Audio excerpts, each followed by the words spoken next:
Près d'un tiers des Français a déjà été victime d'un cambriolage ou d'une tentative d'effraction. Il y en a plus de 500 par jour sur le territoire. En tout cas, ça a été les chiffres l'année dernière. Ça vous est déjà arrivé d'avoir été cambriolé? Une fois, mais c'était très vexant. Ils n'ont rien pris chez moi, comme si rien leur avait plu. Ouais, absolument. Deux fois, tu dis, Fabien? 4 fois. 4 fois, ça t'arrive? 4 fois à intervalle, c'est un voleur, ça revient toujours sur son crime. Donc ils reviennent, et moi à chaque fois il n'y avait rien, donc ils ont pris des bibelots qui valaient rien, mais à chaque fois ils revenaient pour prendre rien, y compris des yaourts et des bières au frigidaire. Et ça montre bien que ça concerne absolument tout le monde, qu'on habite à la ville, à la campagne, il y a personne, même les maisons, les appartements, tout le monde peut y passer. Et face à cela, il y a une panoplie de protection assez large. On essaie de nous vendre plein de trucs en ce moment, particulièrement des alarmes, de la télésurveillance, des portes blindées, des portes 4, 5, 6, 7 points, n'en jetez plus. Mais qu'est-ce qui marche vraiment? Comment choisir les meilleurs produits? On va répondre à toutes ces questions dans un instant avec nos invités, dont un policier. J'espère qu'il ne va pas faire souffler Alain dans le ballon. Mais quel honte! T'es venu en voiture, Alain? Quelle honte d'entendre ça! Aujourd'hui, il a dû faire attention. Mais avant cela, direction la Loire-Atlantique, où Étienne Brey est allé rencontrer Danielle. Alors Danielle, c'est une retraitée qui, elle, a cassé sa tirelire pour mettre, vous savez, ces systèmes pour lesquels on vous appelle très souvent par téléphone, ces systèmes de télésurveillance dernier cri. Regardez. Dans cette petite ville cossue de la banlieue nantaise, Danielle vient d'équiper sa maison d'un système de sécurité. Et si cette retraitée a sauté le pas, c'est parce qu'elle a récemment été cambriolée. On est arrivé, tout était ouvert à l'intérieur et une grosse surprise nous attendait, tout était en vrac. C'est une chose qui fait quand même assez peur et on se demande si ça va nous arriver à nouveau. Donc la décision a été très vite prise de demander un équipement. 2 semaines après l'installation, ce commercial vient faire une visite de contrôle. Bonjour Daniel, vous allez bien? Oui, entrez. Merci. C'est lui qui a supervisé l'installation et le mode opératoire des cambrioleurs l'a aidé dans son diagnostic. Puis on voit qu'ils sont venus forcer au niveau du point de sécurité. Ouais. Voilà. Un tiers des cambriolages se fait par une fenêtre. Le point faible d'une maison telle que celle-ci, c'est en effet la façade arrière qui est dénuée de tout vis-à-vis avec les voisins en direct. On est venu à poser des éléments de choc et d'ouverture sur les différents ouvrants, avec également des radars de mouvement dans les espaces arrière de la maison pour prendre en compte l'individu qui rentrerait dans celle-ci.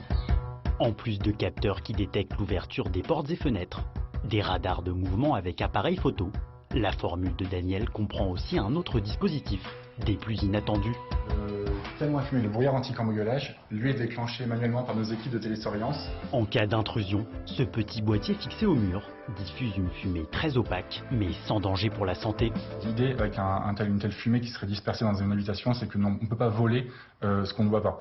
Et donc, au-delà de simples contacts ou de radars volumétriques, c'est clairement mettre en fuite un individu. On sait qu'il y a un individu qui va rentrer dans une maison à un certain laps de temps pour faire ce qu'il a à faire. Aujourd'hui, le mettre en fuite de façon directe et de façon physique permet de minimiser le temps de présence des individus. Pour ces équipements, Daniel a déboursé 900 €. Il faut y ajouter un abonnement mensuel d'un montant de 45 €. Mais pour elle, c'est le prix à payer pour ne pas avoir à s'en occuper. Informatique, je n'arrive pas toujours à bien maîtriser.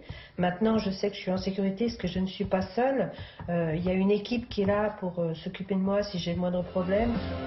Pour nous montrer le dispositif humain derrière l'installation de Daniel, le commercial se propose de simuler un déclenchement suite à une intrusion. On va laisser le système se déclencher, donc on ne va pas couper le système avec le badge. Sur la télésurveillance, vous êtes sur un site protégé, identifiez-vous avec le mot de passe. L'alerte arrive directement dans ce centre de surveillance. Cette entreprise en traite 20 000 par jour. Je vous rassure Madame Léger, sur les images on n'a aucune présence suspecte, c'est juste en fait on a un tracteur qui est sur place. Seuls 0,1% des alertes se révèlent être de véritables intrusions. Et pour les déceler, ce responsable technique mise sur l'expertise humaine. Mon chargé d'assistance est en train d'interpeller là directement et de consulter tout ce qui peut se passer au niveau de la zone protégée. Donc il va amener sa propre analyse, sa propre rapidité à interagir et à comprendre pour ensuite prendre les bonnes décisions sur ce dossier. Pour prendre les bonnes décisions, les opérateurs peuvent exploiter des photos en basse résolution, comme celle-ci, prise lors de la simulation d'intrusion. Chez Daniel, le dispositif ne nous permet pas de dire précisément une personne, mais nous permet d'avoir un maximum de détails et de pouvoir dire si c'est une situation dangereuse ou non dangereuse pour notre client. Ce système est à l'heure actuelle sur cette définition-là, et dans un futur très proche, nous aurons un autre système qui nous permettra d'avoir des informations plus claires et encore plus précises. Comme l'identification. Comme l'identification. En cas d'intrusion avérée, l'opérateur appelle alors les forces de l'ordre. Mais leurs systèmes se veulent avant tout dissuasifs, car il est impossible pour eux d'empêcher tous les cambriolages, à tel point que l'entreprise travaille même en collaboration avec des assureurs, dans l'hypothèse d'une indemnisation après un vol.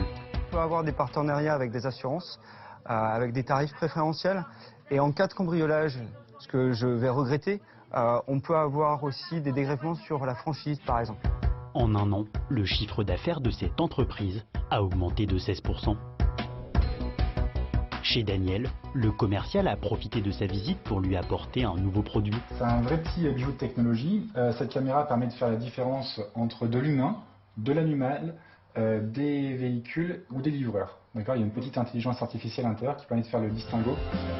Cette caméra filme en haute définition, contrairement aux équipements que cette cliente a déjà achetés. Et le commercial a déjà une idée de l'endroit où elle pourrait l'installer. Sur ce coin de mur, ça nous permettrait de balayer en de grand angle toute la façade arrière. Une caméra d'une valeur de 150 € et qui ajouterait aussi 3 € à la mensualité de Daniel.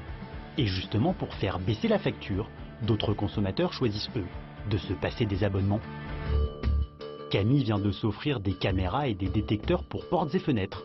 Mais lui, aucun technicien ne va les lui installer. Ce qui m'a séduit dans ce système en autonomie qu'on installe soi-même, c'est déjà de comprendre ce que j'installe, de maîtriser l'installation, et donc si jamais demain il y a un problème, c'est moi qui vais pouvoir m'en occuper. Et le deuxième point, c'est aussi cette notion d'abonnement.